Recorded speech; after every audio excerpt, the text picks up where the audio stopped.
알루미늄? 사실 저도 처음엔 그렇게 생각했거든요. 근데 한 60일 정도 써보니까 이게 은근 맞는 선택일 수도 있겠더라고요. 오늘은 아이폰 17 프로 2달 사용기 솔직하게 털어봅니다. 안녕하세요. 오늘은 아이폰 17 프로 60일 사용 리뷰입니다. 뭐 개봉기나 첫인상 리뷰 많잖아요. 근데 중요한 건 그래서 오래 쓸만해 이거잖아요. 뭐 2달 동안 여행도 하고 영상도 찍고 게임도 하면서 써봤는데 결론부터 말하자면 일단 끝까지 보시죠. 자, 먼저 디자인부터 얘기할게요. 이번에 제일 논란이었던 부분이죠. 티타늄에서 알루미늄으로 바뀌었어요. 솔직히 처음 들었을 때 다운그레이드 아닌가 싶기도 했거든요. 근데 막상 써보니까 장단점이 확실해요. 단점부터 말하자면 스크래치에 진짜 약한 것 같은데 케이스 없이 쓰시는 분들은 각오 단단히 하셔야 될 것 같습니다. 카메라 돌출부도 그렇고 맨몸으로 쓰면 이 한 달 안에 기스 파티 열릴 것 같아요. 근데 장점이 있어요. 열 분산이 확실히 좋아졌다고 느끼고 있어요. 뭐 이전 티타늄 모델 쓰시던 분들 아시죠?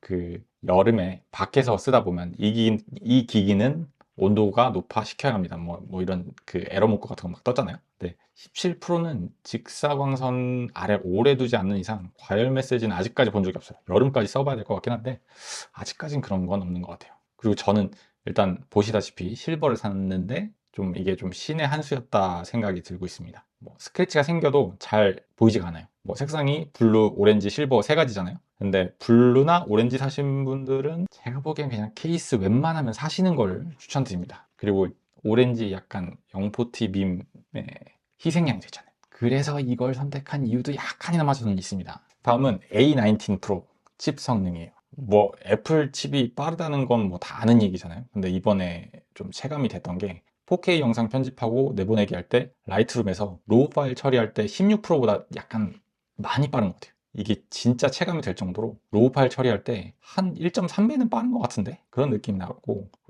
약간 아쉬운 점이 하나 있다면은 파이널 컷 카메라 앱에서 애플로그 2로 영상 찍으면 저장이나 재생할 때 최대 10초 딜레이가 생기는 것 같아요. 뭐 영상 촬영 많이 하시는 분들은 좀 참고를 해주셨으면 좋겠고, 나중에 펌웨어 업그레이드로 이게 또 바뀔 수도 있는 거 참고해 주시기 바랍니다. 그리고 외국 커뮤니티 사이트죠, 레딧 보면 리뷰들이 많이 올라오더라고요. 블루투스 컨트롤러 연결하고 외부 디스플레이 연결해서 이게 휴대용 게임기처럼 쓴다는 분들이 꽤 있어요. 근데 되게 만족스럽다고 하시더라고요. 다음은 배터리입니다. 배터리는 이거 좀 할 말이 많은데 제가 초기 리뷰 때 일본 여행 가서 테스트를 좀 했거든요. 근데 결과가 좀 충격적이었어요.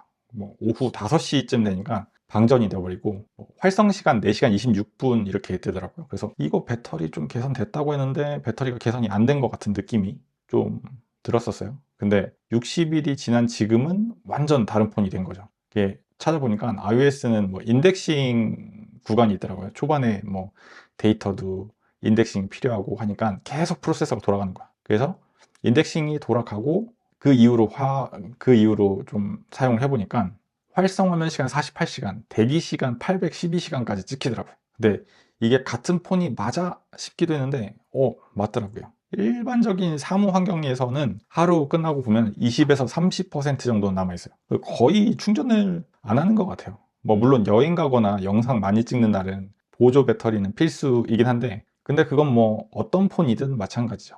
여기서 주목해야 될 점이 뭐냐면 새 폰 사고 첫 주에 배터리 별로라고 막 실망하고 막 그러시면 안 됩니다. 한 달은 써봐야 진짜 성능이 나옵니다. 그리고 다음으로 말씀드릴 거, 카메라 이거는 진짜 칭찬할 게 많긴 많아요. 48메가픽셀 JPEG 로우 가리지 않고 모든 조명 조건에서 성능이 꽤 괜찮더라고요. 뭐 화이트 밸런스 이런 것도 좀 잘 맞고, 뭐 레딧에 촬영일 하시는 분들이 올린 글을 봤는데 그 프로 로우 모드로 클라이언트 촬영까지 가능한 수준이라고 하더라고요. 전문가가 그렇게 말하면은 제가 보기에는 인정해야 될 건 인정해야 되지 않나 싶습니다. 그리고 전면 카메라가 정사각형 센서로 바뀌었어요. 앞에 쪽 카메라가. 그래서 단체 사진 찍을 때 진짜 편해졌어요. 다 같이 찍는데 양쪽 끝에 있는 사람이 잘리는 게 없어요. 근데 솔직히 이거 후면 카메라도 적용해줬으면은 진짜 좋았을 뻔했는데, 후면은 또 이게 가로 찍으려면 가로로 들어야 되고 세로로 찍으려면 세로로 들어야 되는 그런 단점이 있죠. 그냥 적용해주는 김에 앞뒤 둘 다 정사각형 센서가 들어가면 어땠을까? 뭐 그런 느낌이 듭니다.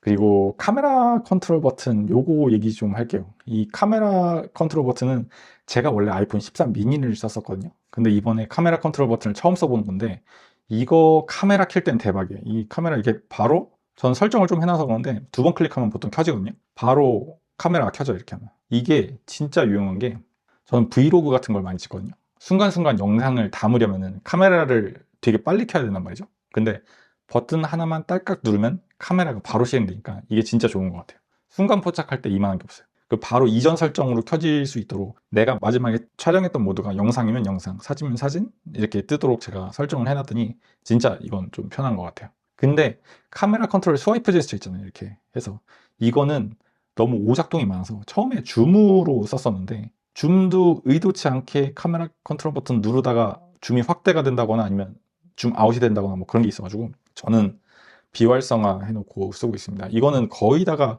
쓰시는 분들도 없을 거예요. 근데 버튼 클릭 용도 카메라 런칭할 때 그때만 쓰는 것 같아요. 이 마지막으로 약간 좀 불만 사항이 있습니다.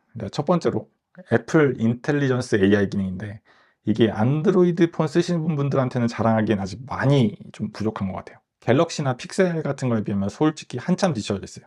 이게 애플이 AI 기능이 뒤처지는 거 처음 보는 건 아닌데 이건 좀 아쉽더라고요. 물론 뭐 제미나이나 클로드나 GPT나 뭐 앱이 따로 있긴 하지만 이게 네이티브로 들어있는 거랑은 좀 다른 얘기거든요. 그리고 두 번째로 데스크탑 모드가 없는 게 조금 아쉽습니다. 삼성폰 같은 경우에는 덱스가 있잖아요. 모니터에 연결했을 때 PC처럼 쓸 수 있는 거. 저는 컴퓨터 관련 개발 일을 하기 때문에 그게 좀 필수긴 한데 이거는 왜 못 만드는지 모르겠어요. 그냥 아이폰은 연결하면 그냥 요 핸드폰 해상도 그대로 하면 미러링밖에 안 되거든요. 이건 좀 아쉽습니다.